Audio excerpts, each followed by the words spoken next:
Do you have any thoughts and predictions, Andre, as we go into this match between two of our Titans in Division 1? TT1 is the man, but he's going to lose to Puma. Love you, TT1. How can you bet against Puma? Good lord, he's just unstoppable. He's 6-0, 11 points. He go and brush your shoulders well off. Too, at MLG, by the way. He made it to the pool play and got #1. Of course, he got stopped by Tongregu, but then again, a lot of people did. So there's no shame. Puma's been playing phenomenally, and he's been able to really level it up to the point where Puma is legitimately one of the top players in the world. Did you actually see the match of him against Alicia? No, I didn't get that. Was actually insanely good. I highly recommend you guys to watch that for TVP. He did lose, spoiler, LOL, sorry guys. But man, that was such a great game. The one on Cloud Kingdom, I was just like flabbergasted with the correct decision-making skills that these players have. I mean, go watch it, guys. Go watch after this broadcast. All right, well, let's maybe also after this introduction. In the bottom right, we have Puma, Lee Jo-hoon from Team Evil Geniuses, as Puma is currently 6-0 in his division and 11 points up, which means he's won 11 more games than he's lost. Now this player in the top left, he is a TT1 from Team MTW. TT1 5-2, but only 2 points. And he can actually still position himself for the playoffs if he wins and Stefano loses, regardless of his points.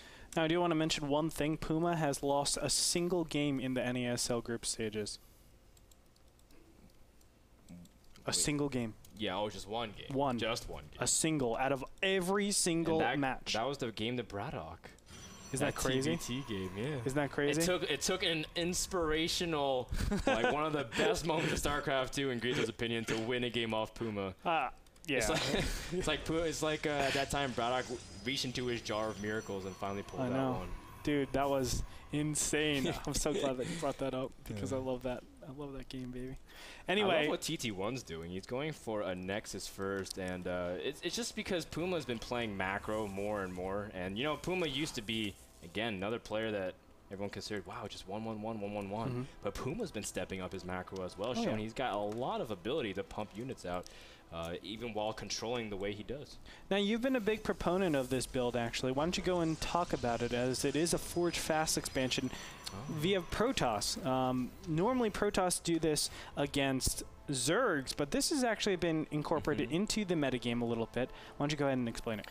Yeah, so Forge Fast Expand is to pretty much make yourself completely vulnerable early on, so you can have the most ridiculous mid game where Protoss usually struggle against Terran. Of course, you know, when they get the first Vikings out and their medevacs out, Protoss can't really establish that third base. Terran's pressuring all the time. But you know, when you set up the Forge Fast Expand, you can get your upgrades, you have gas flexibility, and for the most part, Terran can't really pressure you without gas. So if you know your opponent's not going for any kind of gas, the only thing they can do is Marine and SCV all in you, and even if you get up a second and third cannon, you'll be safe, because cannons do surprisingly well against Marines in terms of range and DPS.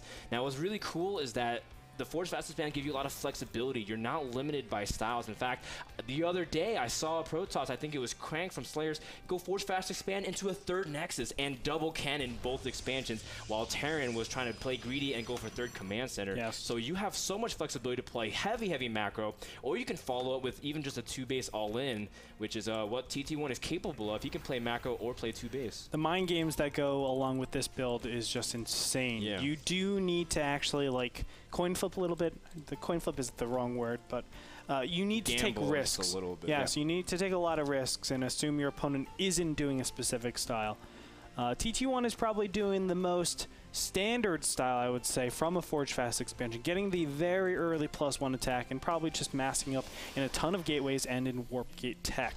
And off of this, I think the most common thing that we've seen is actually High Templars from here. High Templars are really good just because it goes along with your gateways. You can actually mass a ton of gateways and then just sort of assign your gateways to make a certain amount of units, not overdoing it, not making it a little bit too tough. Oh my gosh. Uh-oh. SCVs are being pulled, and Puma is going to really mix it up here. And oh no, TT1 doesn't have a second cannon. He's only got one Zealot out into the field at this point because he's been focusing all his Chrono Boost on probes and his +1 armor. Here we go. And Puma's going to start moving up the ramp. TT1, is he going to be prepared? He does have one Zealot, but immediately gets surrounded. Oh no, a huge loss indeed. TT1 forced to pull all of his probes, but that cannon will not be able to get to the Marines in time, and Puma is able to really follow with lots of aggression because of the greediness from TT1. Not getting out his gateways in time. You can see 4 more gateways were in production. If Puma struck a minute too late, it would have been absolutely too late. But you can see Puma also placing buildings to stall the probes from being able to get this around. A great micro tactic, even using the force field as part of his advantage. Look at the control from Puma. You can see TT1 does get the surround, but there are way too many Marines. He's going to suffer incredible losses. Yeah, and +1 armor is just about to finish. What a great timing for Puma, and Puma is taking a massive lead. Income tab shows 29-14. Don't forget about those beautiful mules, oh my God, too. The bunker finished, and he's trying to prevent him from getting in, but laugh out loud. Puma gets inside the base with the bunker, and now, if TT1 wasn't screwed before, he is now. Yep, GG. There it is. GG. Puma will go on to take it 1-0, and a very, very easy game for him. You know, the cannon was slightly weakened from before, and then he was just like, well, I'm just going to go with it. And he goes with it. Marine SCV, pretty good. Well, you know, that was a pretty straightforward game. Now, what's interesting is that TT1, that means immediately he wants to play macro against Puma. He's not going to try to 4-gate him on Belshire Beach or even warp gate pressure and really try to, you know, play like more of a Huck aggressive style, get ahead because you think your opponent's playing greedy, and then from there ride an advantage. He says, I want to play macro, so yeah.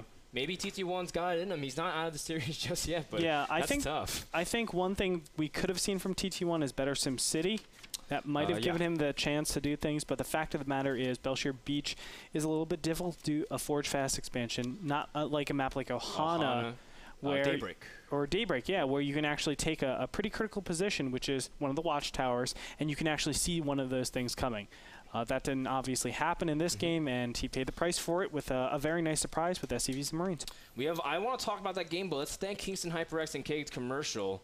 Kingston HyperX, the company that provides SSD and memories for just the Sunday showdowns as well as just for the studio. Thanks, Kingston HyperX. We'll be back with game number 2 between TT1 versus Puma. Don't go anywhere. The series is just getting started.